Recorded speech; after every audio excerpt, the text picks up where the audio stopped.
everybody, and welcome to Spacebar, Mindful Pauses for Conscious Conversation. My name is Yvette. I am the daughter of this mother-daughter duo. And my name is Linda, and I am the mother of this mother-daughter duo. So since it's still morning where we are, so I'll say good morning, Mom. Thanks for making time for our session today. And it's just you and me.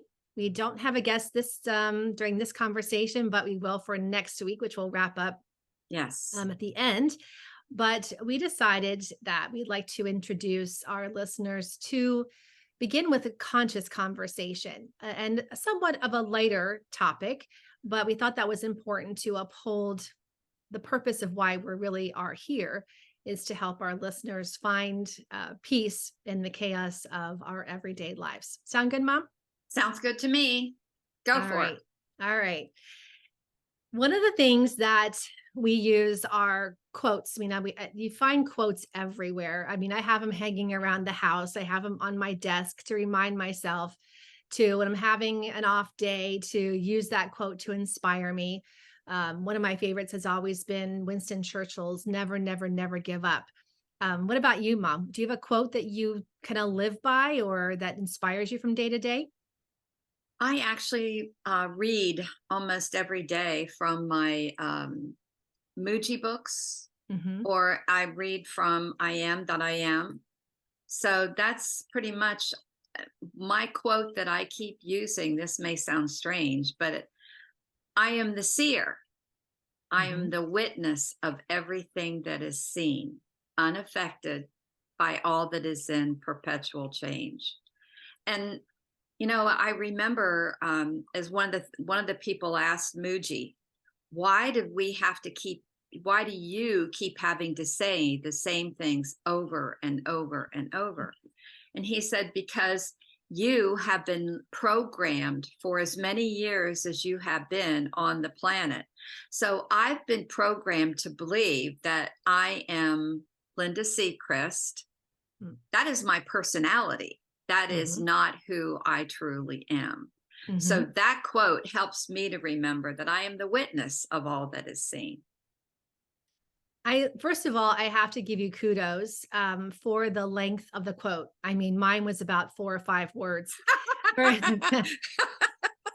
at the same time, the complexity of yours is such a great testimonial to anyone who is of your age group, because we never stop learning. And I believe that our learning is what keeps us youthful. And it keeps our minds alert, and we can actually create new neural pathways in the brain. So I want to applaud you for the complexity of that reminder for yourself, because it's really it's really a testimonial to the work that you do, both on yourself and then the work that you do with others, but also for someone who's of your age group, because so many stop learning. So yay you. Yay, me. This has been, gosh, I think I started the journey 30 years ago. So I've been having to tell myself, I haven't had that quote for 30 years, Mm-hmm. but I have been on the path for 30 years.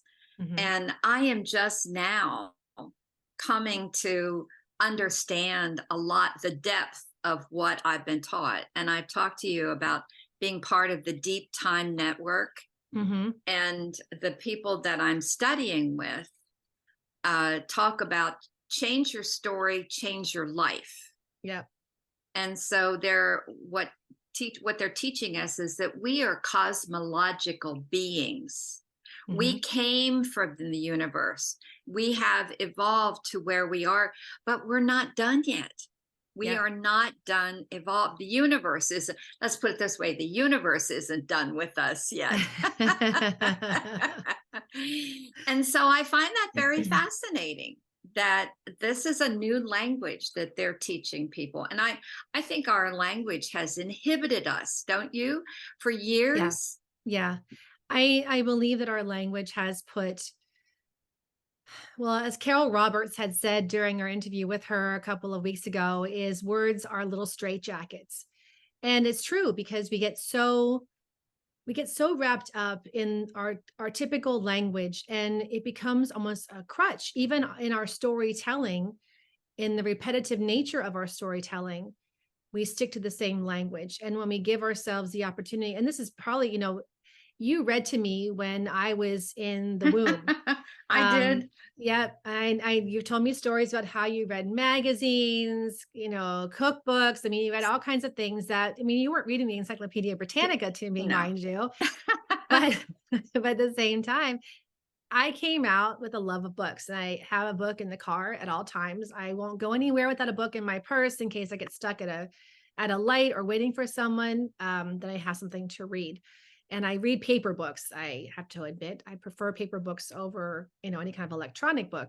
But and I believe that because of my love for books, I believe that my language evolved outside of what would have been taught to me in school, because I loved English literature. I loved more complex theory. I really enjoy getting my brain to work. And I may not remember exactly what it was verbatim. Like, Nalin is perfect at that. Like, he can regurgitate word for word. It's just Oh not my my God. thing. Not No. my thing. Mine But either. I paraphrase, I'm really good at. But word for word, not so much. So, but yeah, I do believe our language has I would say has dumbed us down. And I am of the opinion that, because, when you're typing someone a text message, or you're on social media, you can like somebody or like something, but you have maybe, I don't know, 6 emojis to choose from. But we are so much more complex than that. And if you look at Brene Brown's work, she talks about how um, happy, sad, angry, that's it. As the 3 most common emotions that people have that they can put words to. Anything else they can't identify. But if you read Brene Brown's work and you go into Hoffman process, I mean, you're looking at, even with emotion code, body code, you're looking at least 60 words that put words to our emotions. So yeah, I do think that we have undermined ourselves with our language.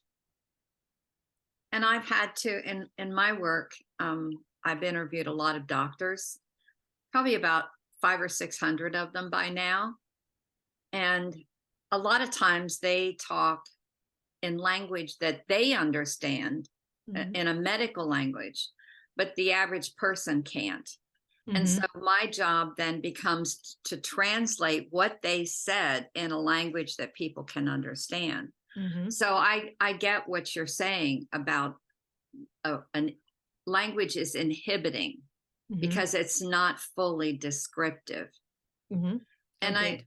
I think you get to understand that the more, as you said, the more you read, Mhm. because authors don't use the same thing over and over in their language when they're writing a book.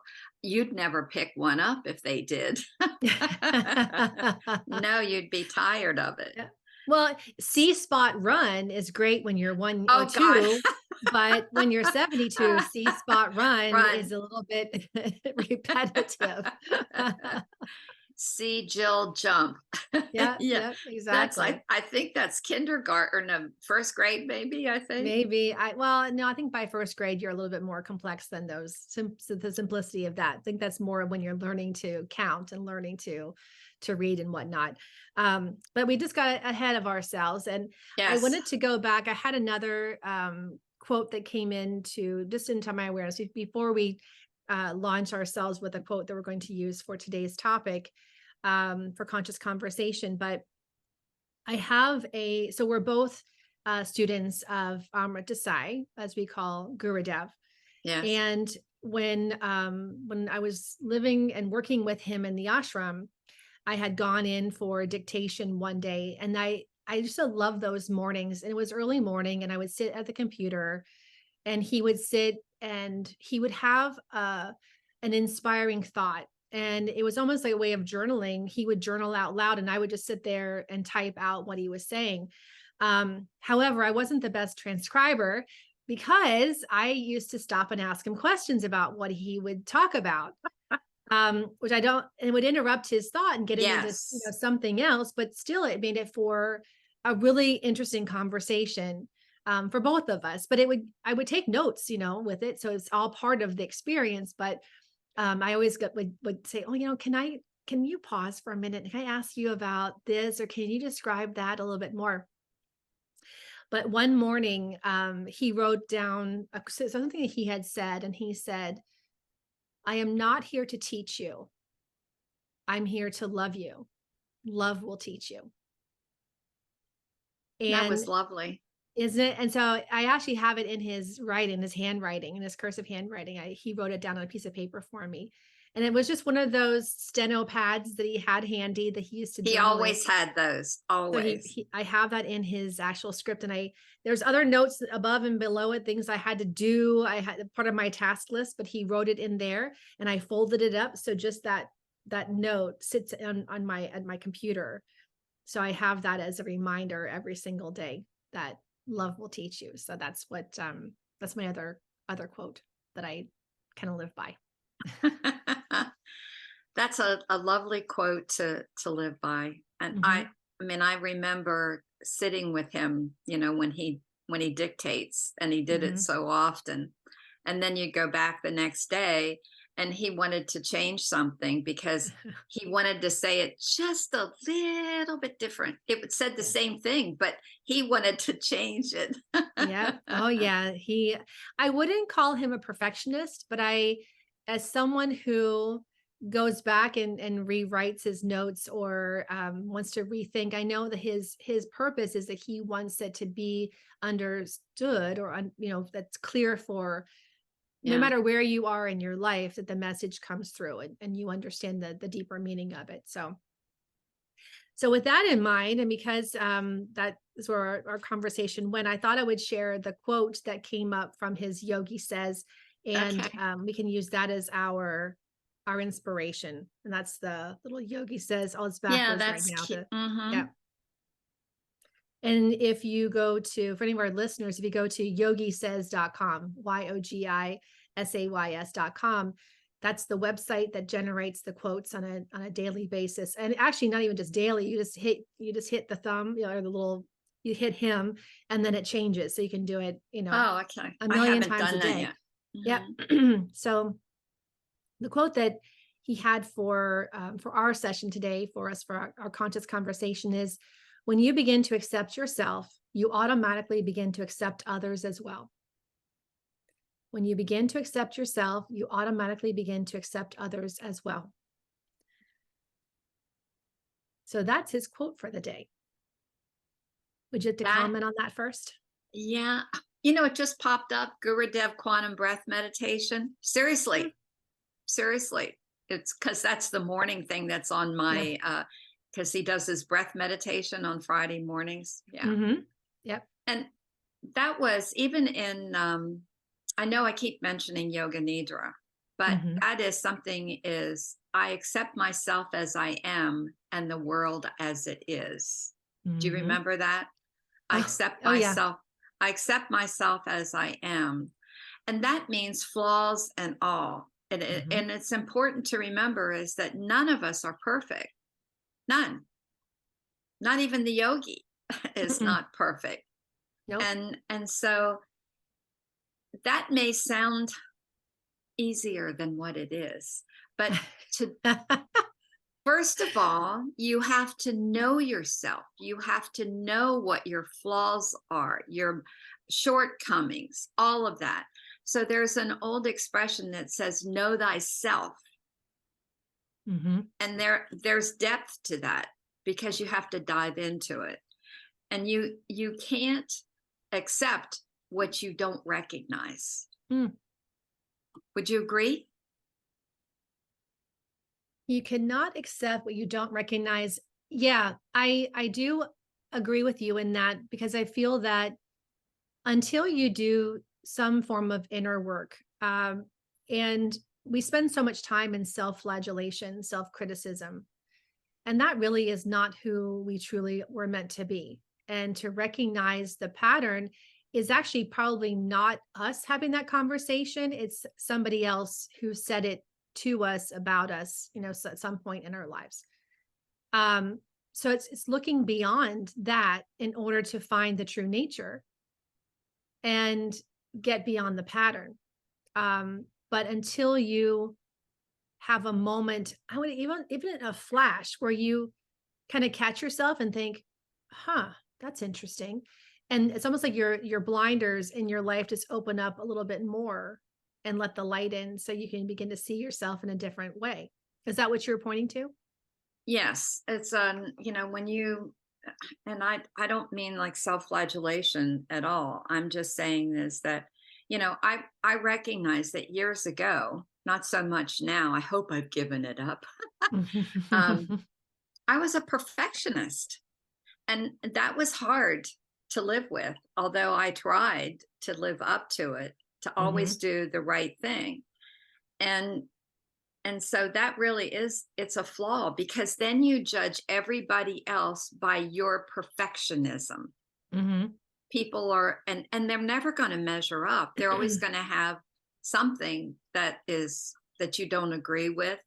Yeah. um and so, but you have to recognize that in yourself. And a lot of times, they say that what you see in somebody else is really triggering something in yourself because it's there. Yep. So that's another thing. You say, oh, I'm not judgmental, or I'm patient, or whatever it is that I am. And you recognize that if that's bringing something up in you, then Hmm. it already exists there, because otherwise it wouldn't. It wouldn't matter. It wouldn't No. disturb you. If somebody was judgmental, it wouldn't disturb you unless that seed was within you because you recognize judgment or, whether self-judgment or judgment of others because Hmm. you're familiar with it because you see it every time you look in the mirror or every time you go to do something. Um, that judgment, comes through. I remember when I had gotten to that point where I decided it was time for myself to go move to Salt Springs and go live and work at AYI, the Amrit Yoga Institute. I had gotten to a point in my life where I felt like, excuse me, I had one foot in corporate and one foot in a spiritual path. So I had two, I was like on the path, but like, the old ox cart roads where the wheels The left the, ruts, yes, the yeah, ruts. there was grass in the middle and grass on the right, grass on the left, but not where the wheels went. So but they were so separate and I needed to find integration and then having a conversation, completely, well, I would say, in now I would not call it random. I think it was the universe stepping in and saying, hey, tap, tap, tap, you know, but having that conversation with Gurudev that day to say, why don't you come here and study yoga? And I said, why in God's name would I leave a corporate job where I get to travel, I get to train, I get to do all this incredibly creative stuff, and you want me to go live in the middle of the forest and become a yoga teacher? I think like that's crazy. Why would I do that? Why would I give up all that, all this, you know, decorations and distractions and wrappings and then do that? I mean, that can I have both? And but I thought about it extensively and then chose to go back and do the first half of level 1 yoga training. And then it was in that I began to understand the complexities of the 8 limbs of yoga and what it could do for my life. And it's not about religion, it's not about the asana, it is about the 8 limbs of Patanjali's yoga. And it is about acceptance. I mean, and I remember when I first got there and started, listening and tuning into what Gurudev was talking about and the other senior teachers and the general vibe. And I'm thinking to myself, I'm sitting there on my little, meditation cushion and thinking to myself, you're asking me to love myself unconditionally? Yeah, that's not going to happen. Nah, no. I liked the person that I was, but I could never say that I loved who I was. So I in that, my path to self-love and to be unconditional with myself was the path of acceptance. That was the only way I got there, was through acceptance, was accepting myself, warts and all, and then being able to find compassion and accepting others for who they were, because a lot of people just react from places of pain and grief and they haven't processed. So getting to that space was a journey, but acceptance was a huge part of that for me. Yep. Yep. Yep.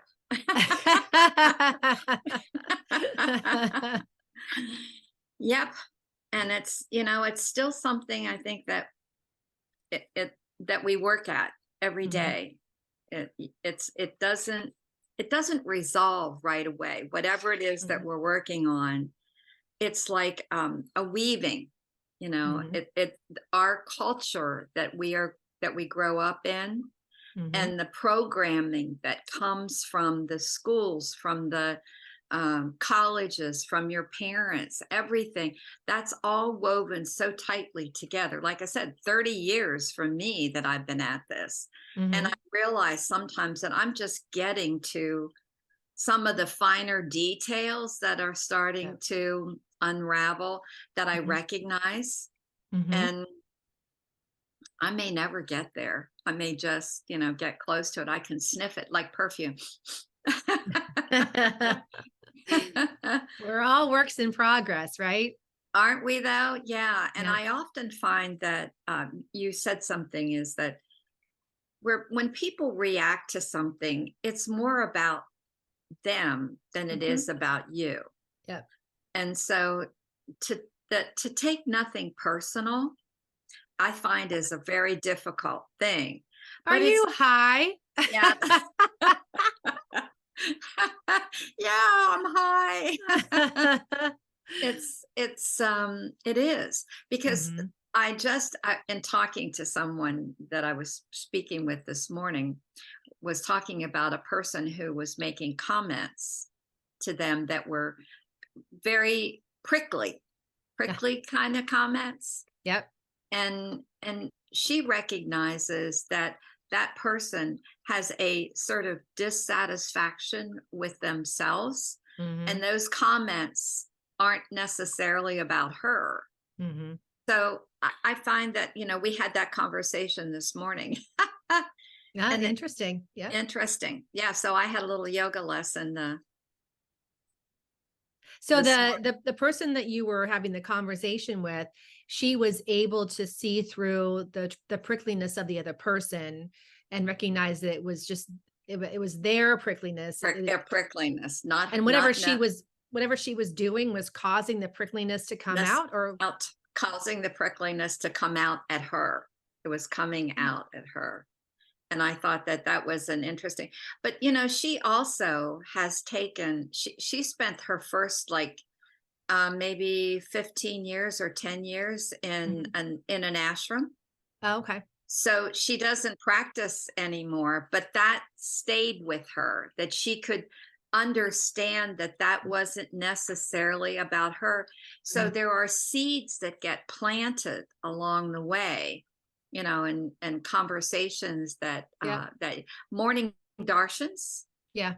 are conversations, and Bella wants people to can. join our conversation, Oh, by the does way. she? Is she coming Yeah. up this morning? There she is. A little fluff ball. Yeah. She was napping. Mhm. There we go. I do want to mention, we use that term ashram, and it's spelled for our listeners ASHRAM. I Mhm. have a lot of people who I in my students and do not know what an ashram is. So an ashram Oh, is a spiritual community where people who are craving like-minded people in order to work through their stuff, work through their karmic seeds, and to really want to slough off conditioning. But it's pretty hardcore. It's not something I would recommend for everybody to do. Uh, but at the same time, having a spiritual community like that you actually live and work and serve in, as well as uh, Well, learn, work, serve. What else is there? You know? That's pretty much it, to be of Yeah. service.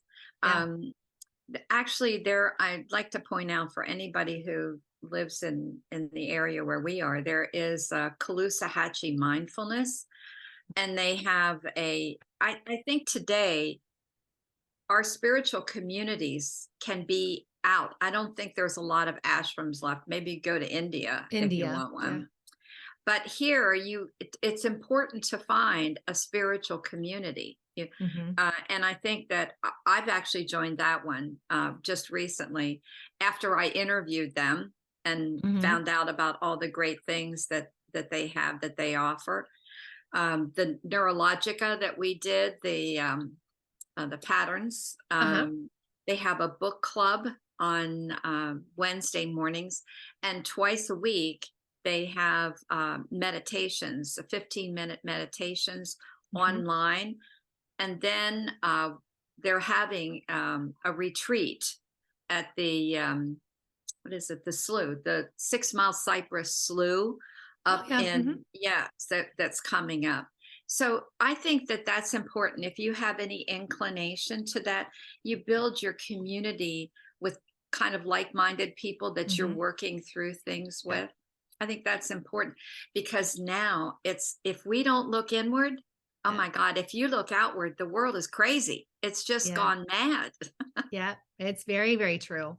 And you know, I with having a toes in the water experience with with experience experiences with communities like that, the mindfulness community, it gives you an opportunity to try it out and to begin to immerse yourself in it. But it's not something that you just, you know, put on and wear a jacket once a week to show up because you're all wearing the same badge of honor.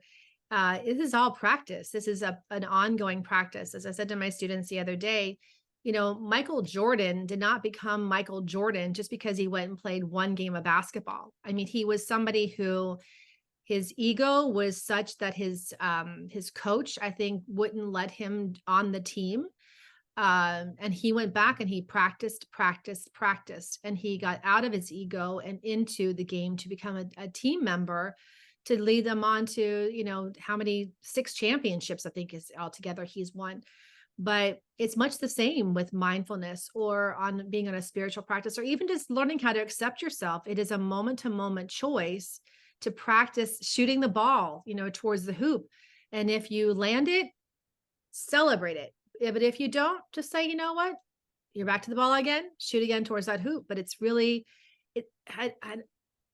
because we have so many things that we've got, we have enough issues, karmic seeds that we come into this life with, that shooting a basket once isn't enough to solve everything.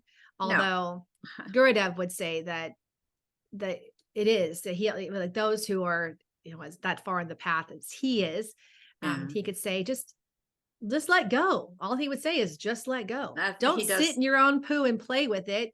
Let go. Let go. Flush it. Flush it.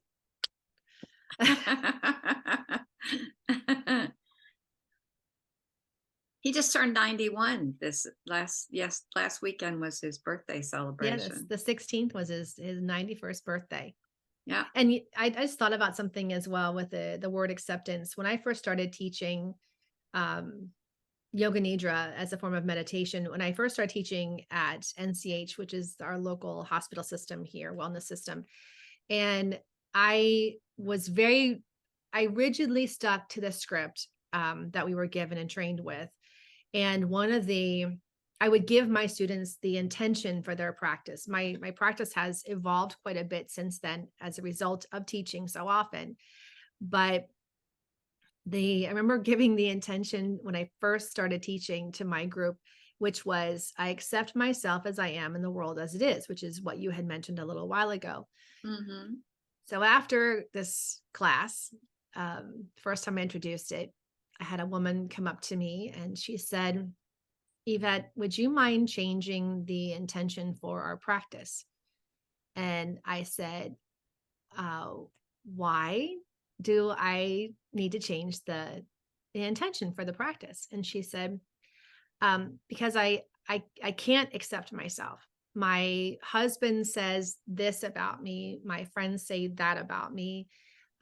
So being able to accept myself and the world of what's going on around me is I can't do it. I cannot say I accept. It seems like I'm telling my subconscious mind that I really accept myself and I don't.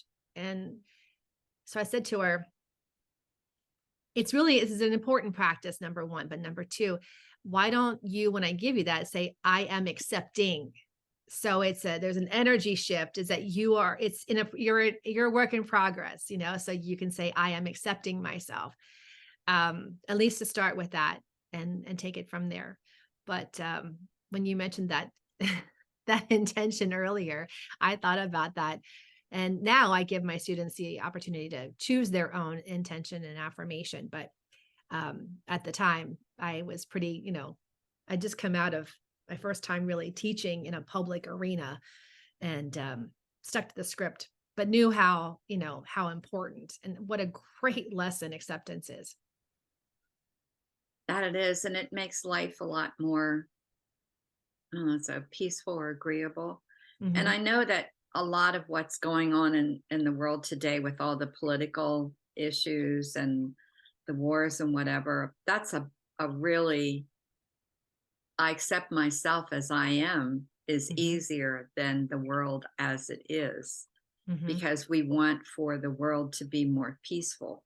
Mm-hmm. But it's also, it's what is what is.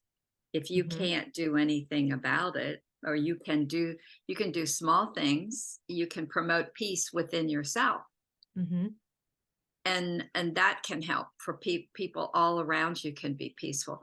I know when people come to my house, they always say, it seems I feel so much peace when I'm here. It's Mm-hmm. just such a, I said, well, that's because I meditate every day. And I'm hoping if this place can be peaceful for somebody else, that's, just small things. It doesn't have to be anything big. I think we Mm-mm. expect so much of ourselves, Mm-hmm. so much. We think we have to do things on a grand scale, and we Mm-hmm. don't. We Yeah. just have to do little things. Yeah. I have because when we change that vibration of how we vibrate, so if we begin practicing acceptance, self-acceptance, and softening our judgment of other people and learning to accept others as they are, um, our bodies begin to vibrate with a different energy.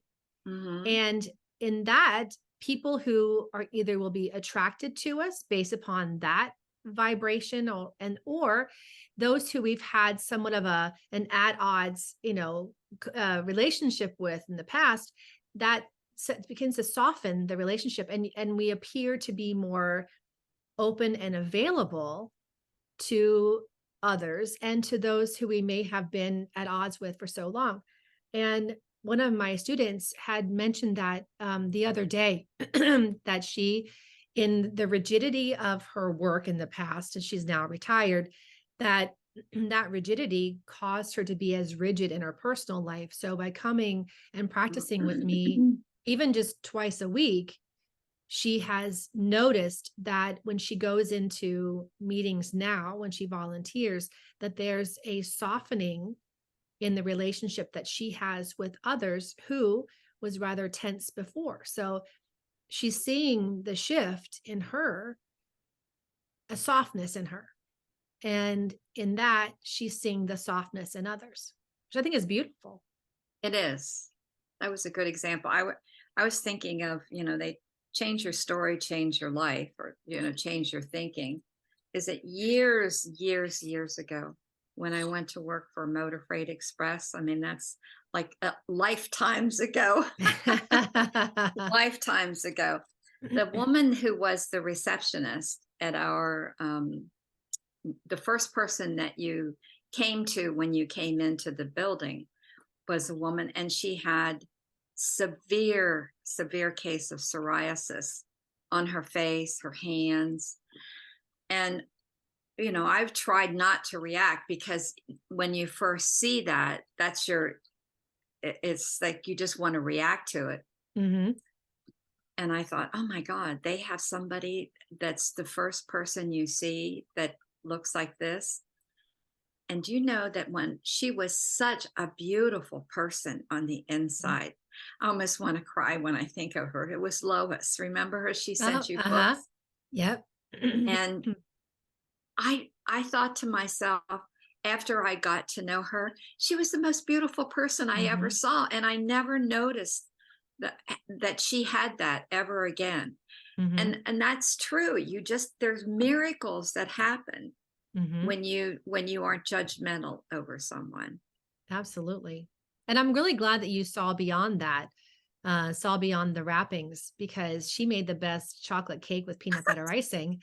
And I would never have gotten it if you hadn't. So, She made that every year for my birthday. oh man, it was so Wasn't good. it Oh awesome? yeah. Yeah. Yep.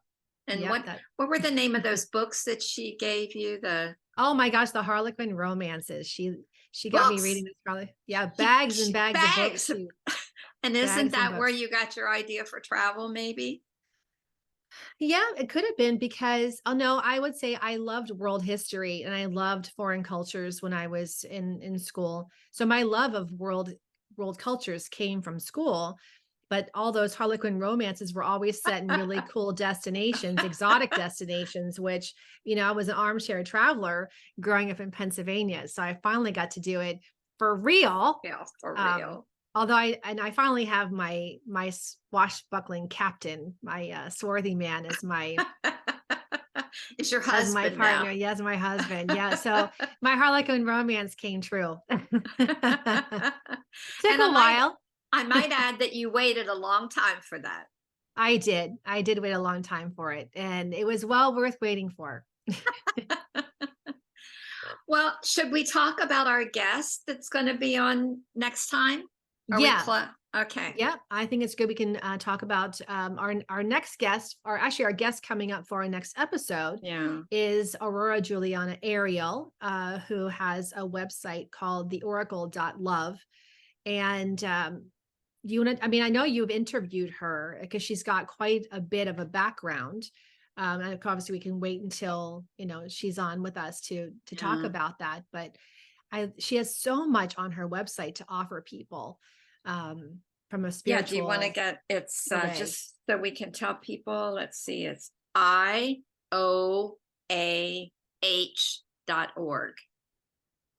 Oh, I have the oracle.love as the, I guess it's both, oh, okay. All right. but I Because think you get to the same place with each one. okay, maybe because this one has, I mean, she's got self-actualizing programs, global healing forums, sacred alchemist training, life transformation, divine healing, sacred site tours. I mean, she's got earth books, she's got music. I mean, she's got so much to offer. So I'm really curious to have a conversation with her and see where that takes us with our next episode. Yes, and she has she's running a retreat in January, Hmm. and they're going to Cancun, and she's going with doctors who specialize in anti-aging medicine Hmm. and stem cell therapy. Oh, okay. Because I don't know if stem cell therapy is legal in the United States or not, but there are doctors there who are giving the PRP, platelet-rich plasma, is Okay. the injections for the face, doing Right. that, and other treatments that are based on the stem cell therapy. That's in addition to the her healing part. Right. Um, and she's a psychologist who, long before she studied psychology, actually came to the a realization of the subconscious mind, how powerful Yeah. that is in our lives, and we don't even know it. It's No. not a recognizable thing. Our patterns, our thoughts, often of Mhm. those come from the subconscious mind. Yeah, actually, well, I'm going to say it's intuitive because we have so much. All of our blocks are in our subconscious mind, and if we get into those blocks, can also be genetic. I mean, you can come through with epigenetics, which, Bruce Lipton has been studying with Greg Braden over the years. And I mean, we can come in with stuff from, from the womb. We can inherit those patterns from our mothers, grandfathers, our fathers, grandfathers, and generations, beyond that, not just the immediate, but there's so much that's stuck in that comes in through our genes too. It's not even ours. We're trying to undo somebody else's patterns. Yeah. And I got stuck with one of anxiety that came in, and I'm in the womb. So Mhm. it's, I've been working with that since childhood. That wasn't even yours. And I had a client I was working with who came to me with anxiety. She was having to prepare for doing presentations and presenting in front of a board in order to get some funding for a project for an app. And she really wanted to get through her anxiety. And she had a lot of circumstances around her growing up that would have fed her anxiety. But we began peeling away the layers week by week by week when she came to see me for our private sessions. And eventually, with going back in time, she said she'd even gone to some psychotherapist who tried to say that her parents abused her, and she's like, I had a great childhood. Uh-huh. I have great siblings, a great mom and dad. Oh, you're denying it. You've I know, suppressed it's it. terrible. But it was, the reality was she had a great childhood. So what we finally discovered that 10 days before she was born, her mother fell. And I said, well, there's your anxiety. There's your source Yeah. of anxiety, because the fear that your mother would have had that she would have injured her child in the womb, and whatever else was going on in Hmm. her, that anxiety would have come through, infused into you as a sense of panic, anxiety, who knows what more emotion came with it. So as you unravel your anxiety, recognize it's not yours. So same for you. It wasn't yours. It wasn't mine, but Yep. it's still stuck with it. So, Yeah. and it's one of the reasons why I don't do public speaking. It's bad enough to know that I have to do a board meeting once a month. Yeah. That's not fun either. So, but I'm doing my part for Mother Earth. So, Well, I'm glad I anxiety or didn't get it. I didn't get the yes. anxiety part. No, no. I tried not to pass on my fears to you. I appreciate that. I'm sure that there are some of them. I mean, there are some levels of anxiety because it's You normal for can't, us all to yeah, have it it. You, is. you can't escape that. But at the same time, I don't think I have it as, it's not debilitating for me. It doesn't keep me from public speaking. Good. Yep. So, so are we winding I things think up? Yeah, I think we can wind things up, and our listeners just to stay tuned for our next episode with Aurora Juliana Ariel, and she'll be joining us for contest conversation. So as our listeners tune in for next time, just remembering that between now and then, in the 2 weeks ensuing from here, is to practice acceptance, to expect, to practice kindness on the self, and check back in with us and let us know how that works out for you, because it's worth the practice. It's worth the journey. Yes. Yep. So thank you for tuning in. My name is Yvette. I am the daughter of this mother-daughter duo. And I'm Linda, and I am the mother of this mother-daughter duo. And together we are Yeah, Spacebar. space bar Mindful pauses for conscious conversations. conversations. And remember, don't count the days, make the days count.